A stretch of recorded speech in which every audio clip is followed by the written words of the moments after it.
So in 2002, I was in a bad car accident. I had a concussion and everything else. Really, the hospital records only said that I was very anxious, very nervous about what was happening to my dad, who was in the room over. But a year and a half later, I started noticing severe back pain, problems with my shoulders, my hips, everything else. I started to lose feeling in my right leg.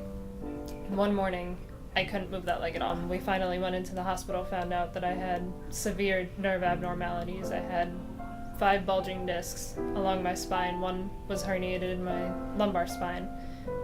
Torn labrum in the shoulder, torn labrum in the hip. The list goes on. I was partially paralyzed on the right side for 6 years, still could not move that leg. Finally, we did a surgery to repair the torn labrum in the hip, and then we did a radiofrequency ablation in the neck. And finally, this leg could move again. I finally just said, you know what? They told me 6 years ago that I was never going to walk again, so I'm going to prove them wrong, and I'm going to go run marathons. So I did. And that's kind of where my passion for running started. I just got out of bed one day and said, I'm going to do this because they told me I could. And since then, I've run 7 marathons. The one in January will be my 8th marathon event. And the most recent thing that really kept me motivated was when I came in here and I saw Dr. McCleary first for the residual back pain.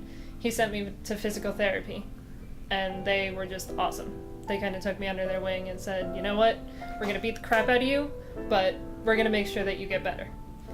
And since then I haven't had any back pain.